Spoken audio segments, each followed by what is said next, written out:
Assalamualaikum warahmatullahi wabarakatuh. Waalaikumsalam warahmatullahi Ya Allah walidina wa walidaykum wa akhwatina wa akhwatikum wa akhwatul muslimin wa muslimat wa ila Allah wa ila wa ibadihi sholihin inama kana min syururi al-qawliya ibadi Allah wa ibadina khususan man amal hadal masjid dari rumah sabiqah wa hawirah wa lafiqah wa ila wahid musalli nabi wal mu'tadifina fihi wal mutabarri'ina alaihi wal qawimina bihamdi wa yaqabal minhum wa yaghfir lahum dhunubahum jami'an wa yu'lihim wa yudkhilhum jannah wa yarfa'uhum fid dunya wal akhirah binati Allah yasirhum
minggu lalu alhamdulillah kita bersama-sama telah mengkaji qadar sholat, yaitu waktu-waktu sholat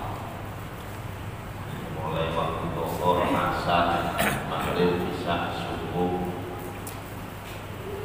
mengikut pembagian waktunya. Wonten waktu fadilah, waktu utama, ada waktu ikhtiar, ada waktu jawas, bahkan sampai ada waktu makruh tahrim, makruh yang dilarang. Nah, malam hari ini kita lanjutkan kembali sebuah pasal, ya, faslun, sebuah pasal tahrum sholat, haram sholat, fi ghairi harami Makkah, selain di Mekah, tanah haram. Kapan haramnya sholat itu? Yang pertama, waktu dulu syams, waktu terbitnya matahari, hatta tartafi'a qadra rumhin, sampai matahari itu naik seukuran tombak. Jadi minggu kemarin kita setelah mengkaji waktu-waktunya sholat, saat ini wonten Pak, sholat yang diharamkan pada waktu-waktu kita sendiri.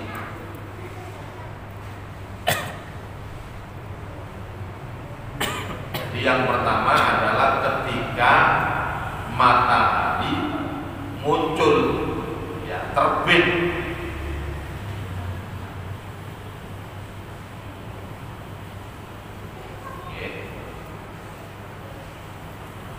Terus matahari ketika awal terbit, itu haram panjenengan sholat. Sampai mana? Sampai matahari ini betul-betul sudah terbit minimal seukuran, ya, tombak. Ya, nek panjenengan ngukur nggih kangelan. Pokoke walhasil para lawuh ingkang minulya. Jadi ketika matahari awal terbit itu haram hukumnya sholat.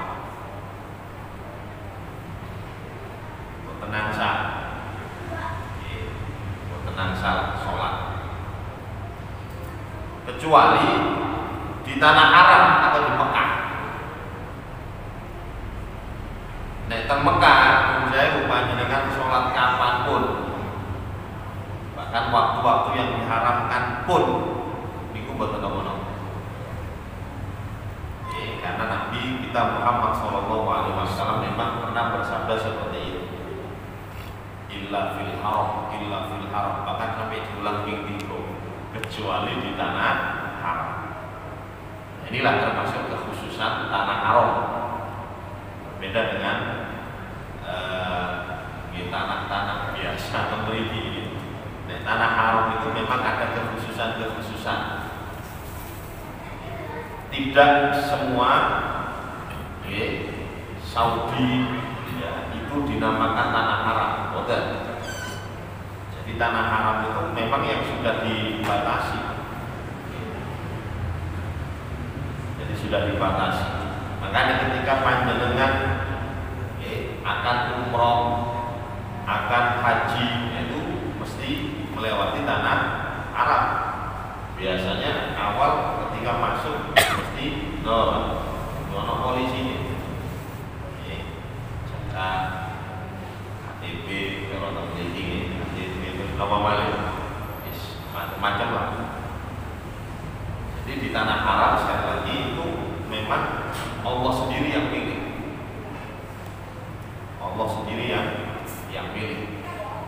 Tanah haram. Nah, di antara kekhususan tanah haram itu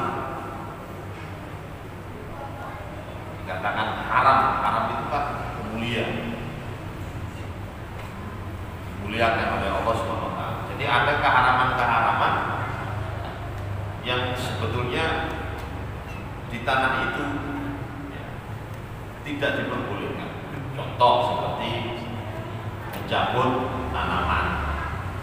Nah, ini termasuk kekhususan. Panjenengan itu saya punya tanaman tertentu ini mau tapi ketika mencabut tanaman di tanah haram tidak boleh, bahkan bisa terkena dia atau dam. Kemudian membunuh binatang, jangankan membunuh, mengganggu saja itu buat tenang. Kados tanah haram itu biasa kata apa Pak? Burung dara ya. Burung dara. Nah niku saya mau sholat di Kasulan. Niku buat tenang saja. Jadi masya Allah, pokoknya binatang tumbuhan yang hidup di tanah haram itu keamanannya terjaga. Keamanan terjaga. Nah memang jadi wow, tenang saja. Bahkan di tanah haram itu tidak boleh perang. Jadi orang-orang yang ada di tanah haram itu ya wis tidak boleh perang, kecuali memang diganggu.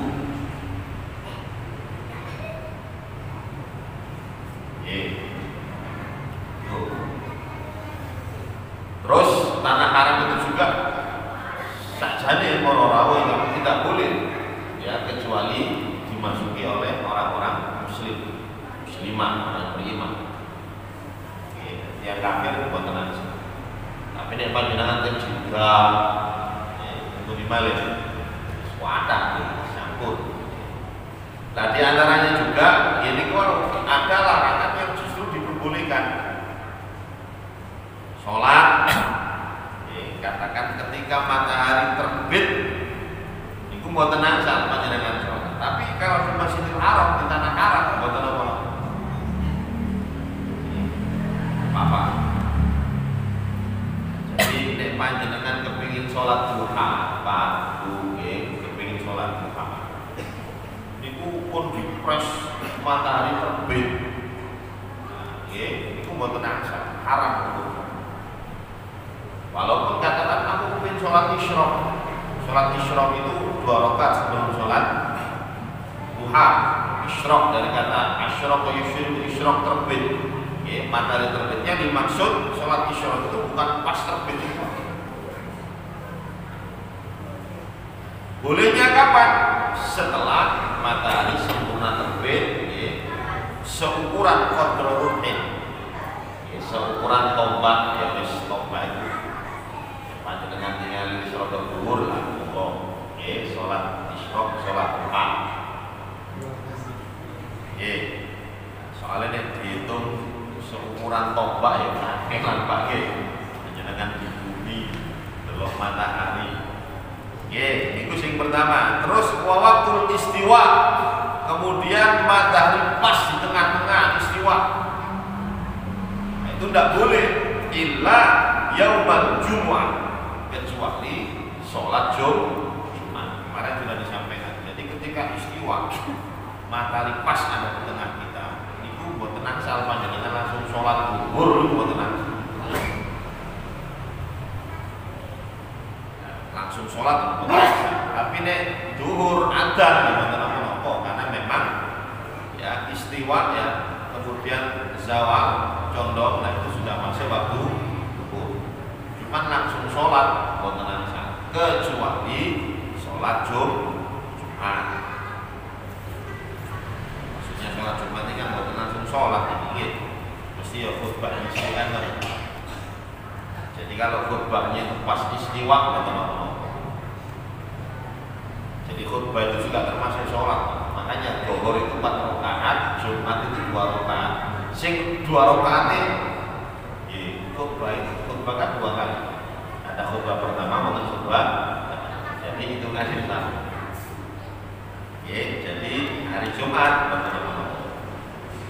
hatta tazul, sampai matahari itu condong. Nah, setelah matahari agak condong, monggo panjenengan sholat zuhur monggo. Terus tetapi non sewu nek ten Masjidil Haram mboten napa-napa. Jenengan katakan sholat sunah pas istiwa napa ada larangan. Terus wa waqtul isfirar hatta taghrub, waktu menguning sampai betul-betul tenggelam. Nah, saya ulangi, ketika matahari tenggelam, masih belum sempurna tenggelam, sak meter lah. Nah ini kira kuning, gini apa? Jadi sinarnya itu sudah kekuning-kuningan, sudah mau buruk, sudah mau tenggelam matahari. Nah saat menguning itu haram hukumnya sholat. Dulu sholat wajib telat gini, wow, akhirnya dapat makro jadi makro, tapi makro yang mendekati pada keharaman.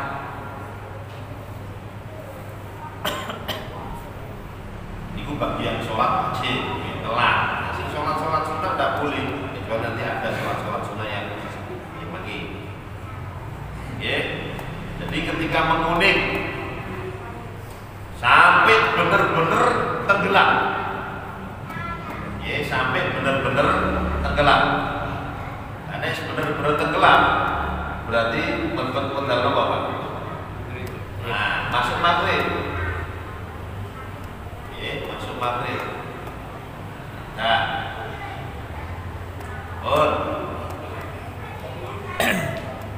terus wa ba'da sholatus subhi, dan sesudah sholat subuh hatta tatlu asyams, sampai matahari terbit tadi. Nek panjenengan matur sholat subuh nggih mboten angsal sholat sunnah. Katakan sholat sunnah mutlak. Matur sholat subuh wiritan, nanti itu sholat sunnah lagi. Mboten wonten sholat sunnah ba'da subuh niku mboten wonten nggih. Itu haram, tak boleh. Tenang saja. Terus, jadi tidak bolehnya sampai kapan? Sampai matahari terbit itu. Mulai mantun subuh itu mau tenang. Kecuali ini memang dari sholat subuh. Dari sholat subuh ini. Sholat subuh. Terus, wa ba'da sholatil asri hatta taghrub, dan sesudah sholat asar sampai matahari tenggelam. Nanti sholat asar itu buat sholat sunnah. Sholat sunnah rawatib wonten. Jadi yang sing buatan wonten itu mantun asar kali mantun subuh. Mantun isya sunnah, mantun maghrib sunnah, mantun zuhur sunnah. Qobliyah berarti qobliyah zuhur, qobliyah asar, qobliyah maghrib tinggi mubah, qobliyah isya, qobliyah subuh itu luar biasa malah sholat sunnah fajar, istimewa. Jadi setelah sholat asar sampai tenggelamnya matahari, tenang sholat. Nah terus wala yahrumu lagi, dan tidak haram fiha pada waktu-waktu tadi, sing disebutaken niku wae. Nah haram sholat di dalamnya tadi. Nah sholatnya itu lahu sababun, sholat yang punya sebab,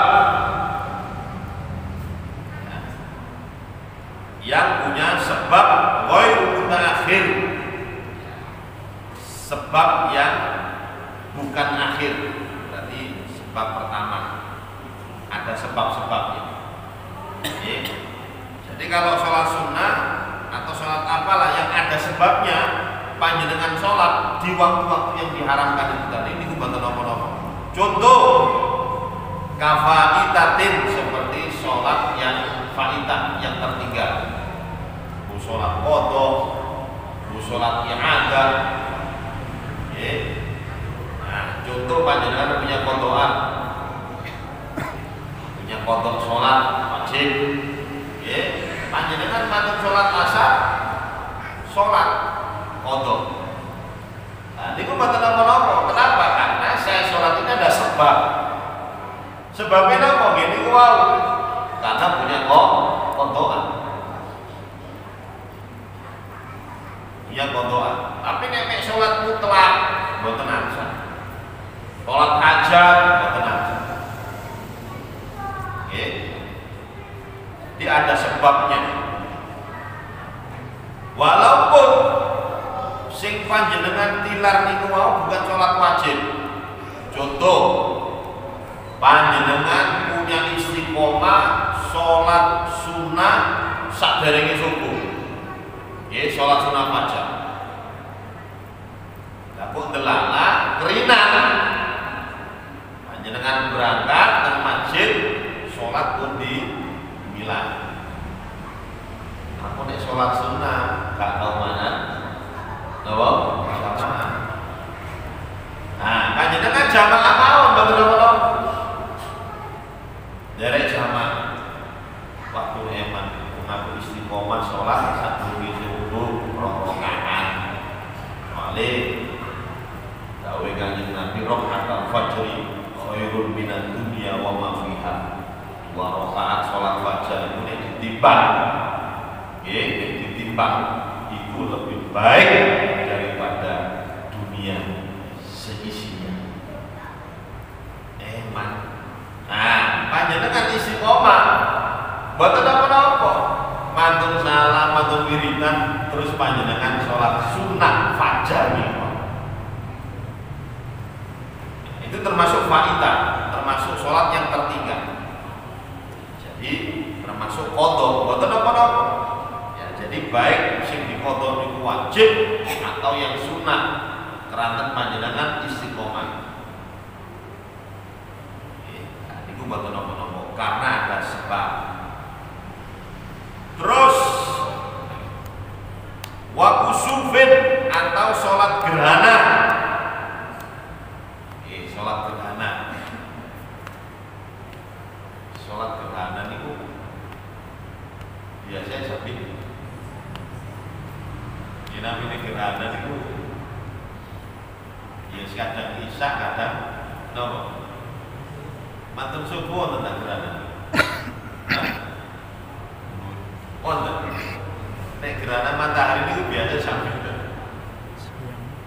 biasa rada siang ya.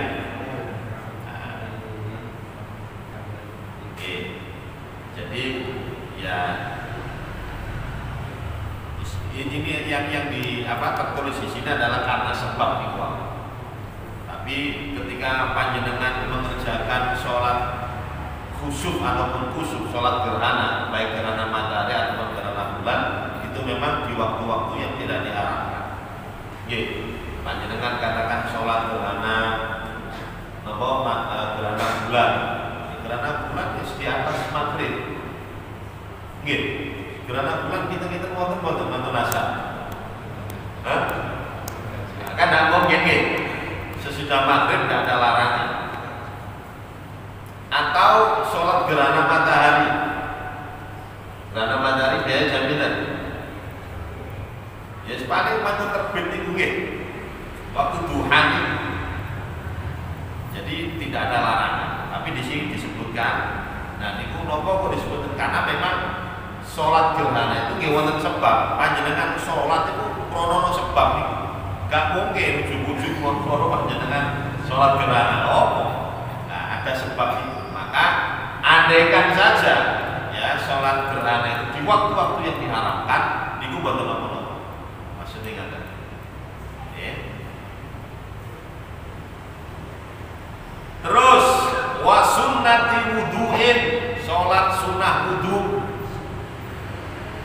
Sholat sunnah wudu, mantun wudu, nggih panjenengan sholat sunnah. Istiqomah panjenengan. Aku kepingin niru sahabat Bilal bin Rabah. Sahabat Bilal ini keistimewaannya adalah sesudah wudu mesti sholat sunat ba'dal wudu. Sehingga sampai-sampai Nabi itu pernah bermimpi bahwa terompahnya sahabat Bilal itu sudah menanti di surga. Ya, terus tiangnya kasih wonten, tapi terompahnya sudah di surga. Nah, Nabi mendengarkan terompahnya. Terompah disebut terompah Bilal. Makanya Bilal dipanggil, kira-kira amalan apa yang menjadikan kamu dimuliakan Allah? Jawabannya sahabat Bilal, teman-teman amalan yang saya yang Nabi cuman kalau istiqomah sama wudu, sholat sunnah 2 rakaat. Nah, itu tidak apa-apa. Kenapa? Karena ada sebab. Sebabnya apa? Hanya dengan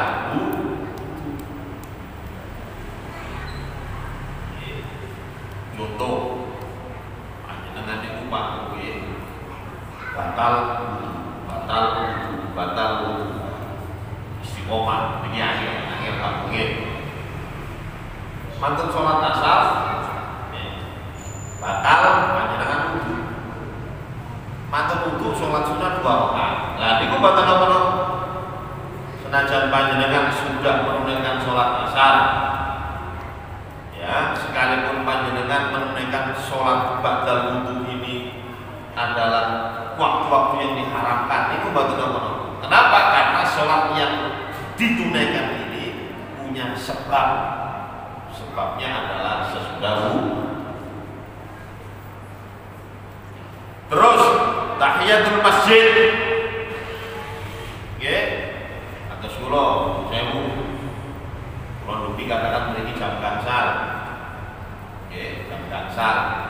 Nah, karena saya masuk masjid disunahkan sholat tahiyatul masjid. Walaupun sholat asar, ya, sudah sholat asar.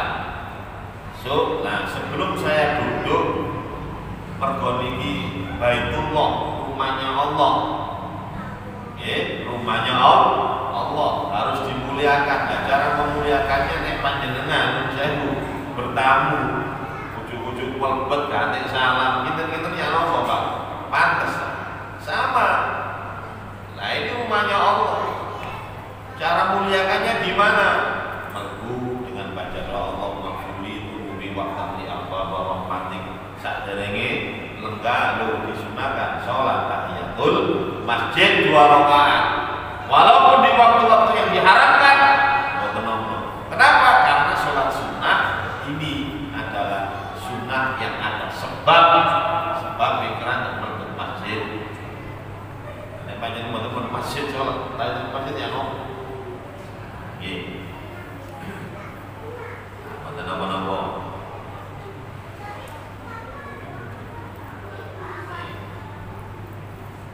atau sajadati tilawatin, sujud tilawah. Ya, kemarin juga sempat kita singgung sujud tilawah. Sujud tilawah itu ya dihukumi sholat. Mila nenek panjenengan sujud tilawah. Ngeten Pak. Jadi ketika panjenengan membaca Al-Quran itu ada bentuknya kayak tasbih mungkin. Napa namanya? Biasanya ada seperti surat Al-Alaq, wasjud wa qadrib, itu wonten sajadah. Ketika panjenengan membaca ayat-ayat yang ada sajadahnya, kalau di dalam sholat, wasjud wa qadrib, ada 2 pilihan. Pilihan yang pertama tidak dipraktekkan, monggo, berarti langsung rukuk, Allahu Akbar. Dipraktekkan.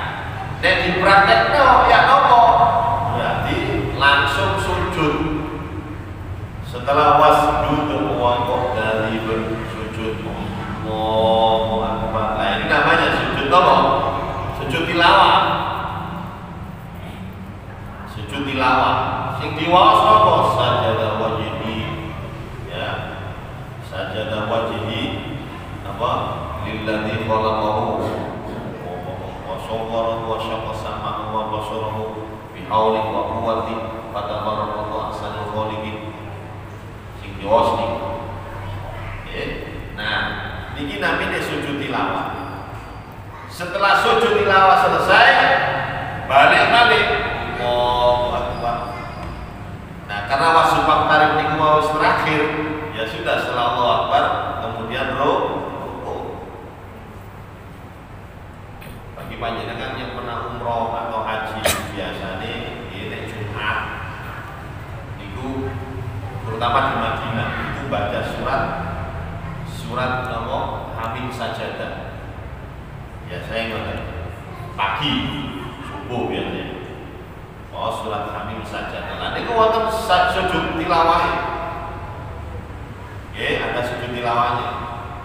Ketika jamaah jauh dari imam gak ngerti. Allahu Akbar rukuk. Padahal ini sujud tilawah. Malah sing aneh-aneh Pak. Wonten tiyang niku antum salah komen imamnya aneh-aneh kosong. Ya sujud ya. Ikut sujud tapi marono komentar imamnya aneh-aneh kosong salah sujud ping terus. Padahal niku wae sujud to kok. Sujud tilawah. Nah ini sujud tilawah. Kalau di dalam sholat. Oh, kalau di luar sholat di luar sholat baca wasjudu wa qadarihi. Nah, panjenengan ketika mau sujud tilawah syaratnya yang pertama harus punya wudu. Sujud itu menurut saya aqrabu ma yakunul 'abd min rabbih wa huwa sajidun. Paling dekatnya hamba dengan Allah itu ketika sujud. Jadi mboten angsal sujud-sujud tadi mboten angsal. Makanya ini kalau sampai akan koyok sujud syukur gitu, mantu angsal nopo nikmat sujud syukur saatnya kudu cuma cekak barang. Nah ini kok mantu angsal kalau secara syariat. Karena sujud ini tempat yang kondisi waktu sujud itu tempat-tempat mustajab. Dan mulai di Bororau ketika sujud yang pertama harus punya wudu. Sing nomor kali menghadap arah kiblat. Menghadap arah kiblat. Nah, ketika sujud tilawah ini mau, walaupun ya di waktu-waktu yang diharapkan, niku mboten apa-apa. Mboten apa-apa. Sampun.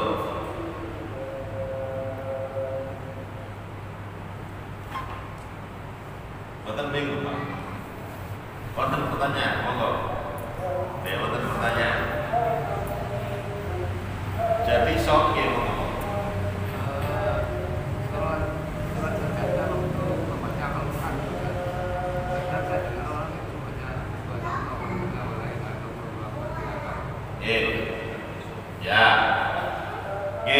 Kalau di luar sholat, panjenengan baca Al-Quran, wonten ayat saja tadi wau. Jadi pilihan yang pertama, ketika panjenengan menerapkan yang sujud tilawah niku wau, syaratnya harus punya wudu menghadap kiblat, kemudian sing diwaos niku bisa jaga rezeki lillahi ya dan seterusnya. Niku sing diwaos. Lah, ketika panjenengan tidak menerapkan yang sujud tilawah ini, berarti ya nopo gini wau baca alhamdulillah wa la ilaha illallah Allahu akbar sebanyak 3 kali. Nah, tapi ini pendapatnya para ulama. Sebagai ganti sujud tilawah. Jadi bukan dari Nabi. Ya, ini pendapat para ulama sebagai ganti sujud syukur dari sujud tilawah niku wau adalah baca subhanallah alhamdulillah wa la ilaha illallah wallahu akbar. Boten napa-napa. Lebih-lebih panjenengan ketika maos boten gadah wudu. Karena punya wudu.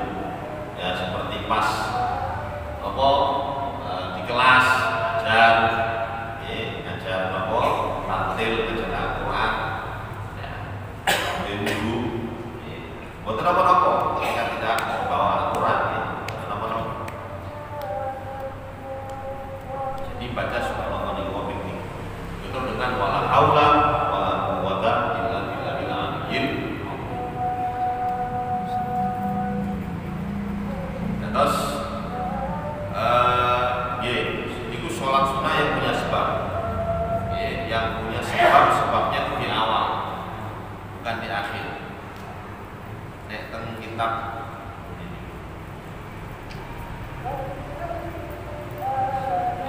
Al-Binayah, Syarhul Hidayah, itu diterangkan bahwa sholat sunnah niku ada yang berkaitan dengan waktu, ada yang berkaitan dengan sebab. Sholat sunnah itu ada yang berkaitan dengan waktu, ada yang berkaitan dengan sebab. Yang dengan waktu nopo? Contohnya sholat sunnah rawatib niki waktu. Panjenengan sholat qobliyah ba'diyah itu waktu. Sholat tahajud waktu. Malam sholat witir ya waktu. Sholat duha waktu. Sholat tarawih waktu.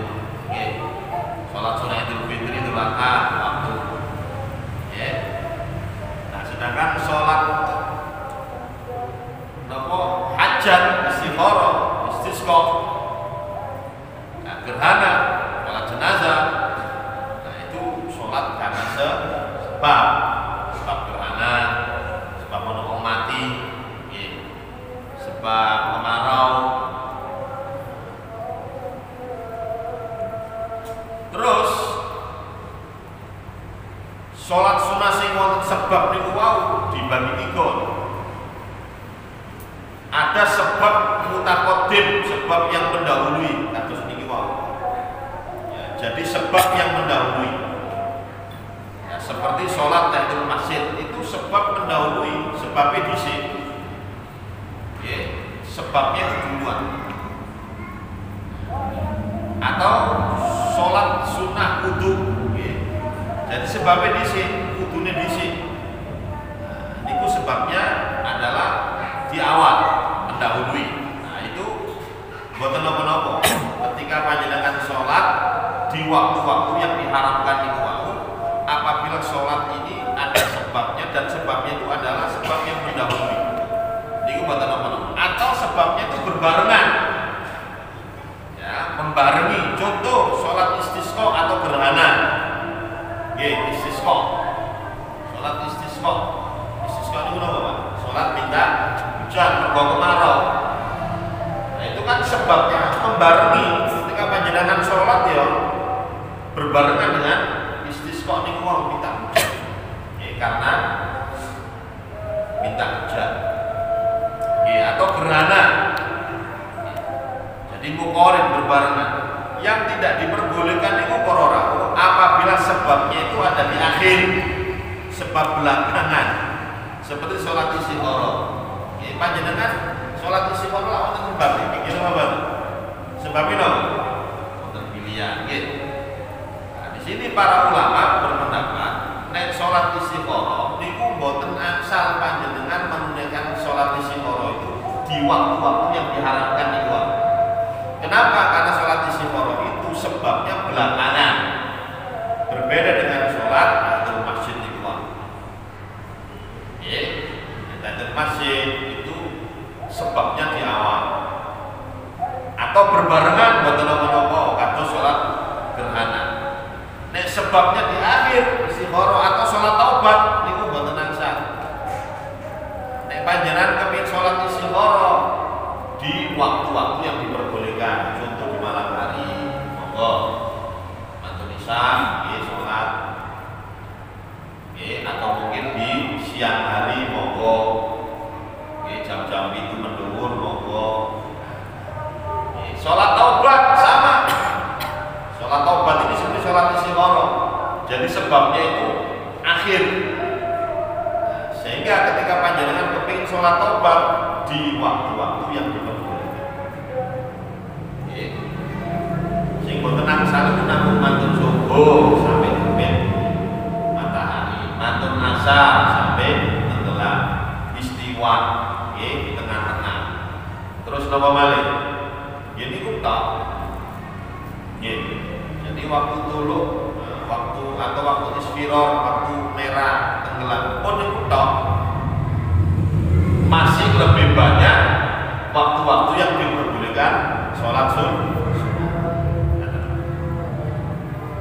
Nah, niku kecuali nek teng haram, nah, panjenengan nek teng Masjidil Haram di tanah Arab, ya walaupun tidak di Masjidil Haram, teng tanah Arab, Nah, kalau panjenengan di maktab itu semuanya dari tanah Arab.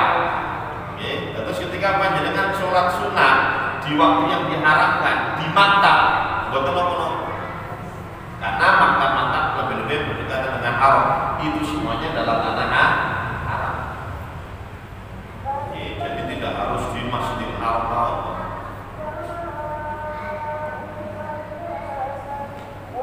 Sabun, ada pertanyaan monggo. Ini Ustaz. Sekarang dalam masjid itu adzan sudah selesai, terus kita baru datang. Itu lebih baik sholat tahiyatul masjid atau qobliyah? Begini,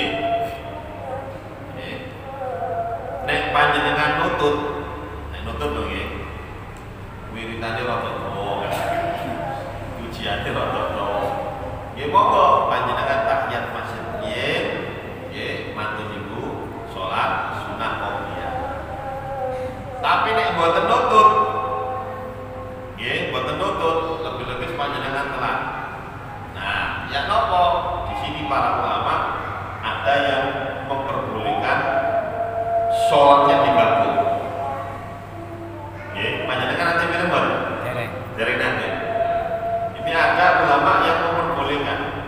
Jadi sholatnya tetap 2 rakaat, tapi niatnya kali. Sholi sunatan tahiyatul masjid katakan isya ya, batal isya rakaat ini lillahi ta'ala. Nah, ini buatan apa? Keadaan terpepet nih, tapi nih masih panjang waktunya dipisah. Oke. Nah, buatan makhluk sama di sana. Jadi namun ini waktu-waktu yang diharapkan sholat. Sudah kita selesaikan. Rembung malam kuis ngajeng training karena pukul 5. Jadi kita ngajinya hanya 4 kali dalam sebulan.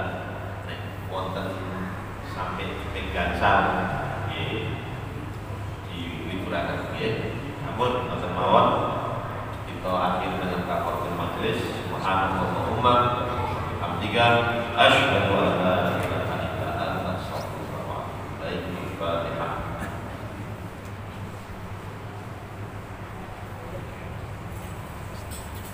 Assalamualaikum warahmatullahi wabarakatuh.